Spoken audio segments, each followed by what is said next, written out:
Good morning friend, Sanju kitchen চ্যানেলে সবাইকে স্বাগত। Welcome back to my channel. দেখুন, আমাদের ছাদ বাগানের কিছু ছবি তোমাদের সাথে শেয়ার করলাম। গাঁদা ফুল অনেক দিন আগের এটা ছবিটা, প্রায় 7-8 দিন, তো এখন বেশ বড় হয়েছে, ঠাকুরকে দেওয়ার মতো হয়েছে। একটা শর্টস ছেড়েছি মায়ের, মানে সারদা মায়ের জন্মদিনে, দেখবে যে মায়ের পায়েই দেওয়া রয়েছে গাঁদা ফুল, ওটা গাছেরই। তো কেউ ভিডিওটা স্কিপ করো না, পুরো ভিডিও দেখার অনুরোধ রইল। তো আজকে মর্নিংয়ে নিয়ে চলে আসলাম পালং শাকের পাঁচমিশালি তরকারি। ভীষণ ভালো লাগে খেতে।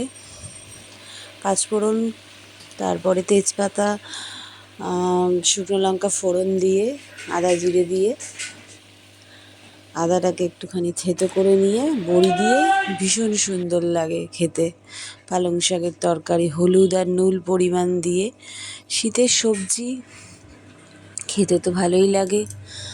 তো এই যে নাড়িয়ে চাড়িয়ে নেওয়া হচ্ছে। সবাই কেমন আছো? আশা করি ভালো আছো, সবার শরীর ভালো আছে। সবার সুস্থতা কামনা করেই ভিডিওটা আমি শুরু করলাম। যে যেখান থেকে দেখছো সবাইকে অনেক অনেক ভালোবাসা। তো এই দেখো, পালং শাকের তরকারিটা হয়ে আসছে।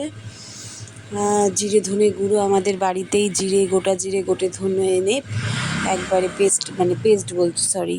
ডাস্ট করে নেওয়া হয়, গুঁড়ো করে নেওয়া হয় একটু গরম তাওয়ায় আর কি ভেজে। তো সেটাই আমরা ইউজ করি একসাথে। আমরা কেনা জিরে ধনে গুঁড়ো কিন্তু খাই না। তোমাদের আরও একবার বলেছি, এই যে বড়িটা আলাদা একটা কড়াইয়ে ভেজে নিলাম, ওই কড়াইটাতে ভাজতে ভুলে গেছিলাম, তো ভেজে আবার দিয়ে নিচ্ছি। তারপরে মিষ্টি দিয়ে নিলাম একটু। তো নিরামিষ তরকারিতে মিষ্টি নুন ঝালটা ঠিক না হলে ভালো লাগে না খেতে। মিষ্টি দিয়ে দিলাম। আমরা মিষ্টিতে কিন্তু স্যাকারিন বা এই বাতাসাই ইউজ করি, চিনিটা খুব একটা ইউজ আমরা বাড়িতে করি না, অ্যাভয়েডই করি। তো এই দেখো, চলো দেখতে থাকো। বাঁধাকপিটা মজে এসছে, বাঁধাকপির গল্প করছে। আচ্ছা, আগের দিন বাঁধাকপিটা এটার এডিট করছিলাম, তো সেই কারণে আবার বাঁধাকপি চলে এসছে। তো এই হয়ে গেল। এইবার এই যে মাছটা হচ্ছে পাবদা মাছ। এটা রাখা হয়েছে গতকালের মাছ, বাড়ির সামনে থেকে দিয়ে গেছেন এক দাদা, ওনার মাছ ভীষণ ভালো হয়।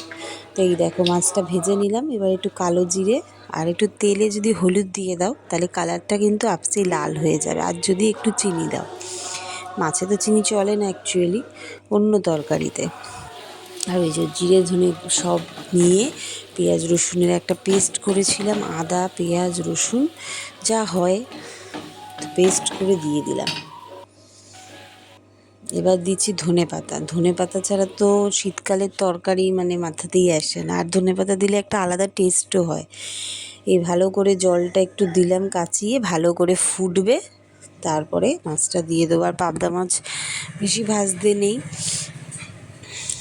তো এই যে মাছটা ভেজে আগে রেখে দিয়েছিলাম 3টে গোটা পিস, সেটাকে হাফ করা হয়েছে। তো মাছ আমরা বাড়িতে অ্যাকচুয়ালি 3জনই খাই। আমার শ্বশুরমশাই মাছ তো খান না সব মাছ, তো ওই জন্য বেশি মাছ তো করে সে আমাদেরই 3-4 দিন ধরে খেতে হয়, ওই জন্য মাছটা অল্পই করা হয়েছে একবারে।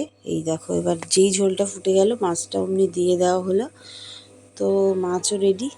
মাছেও ধনেপাতা দিয়ে নিলাম একটু করে। ব্যাস, টাটা। ভালো লাগলে লাইক কমেন্ট শেয়ার করে দিও। আর নতুন বন্ধুরা পাশে তাহলে বেল আইকনটা প্রেস করে দিও, নতুন নতুন ভিডিও আসবে। আর সাবস্ক্রাইব করে দিও। টাটা।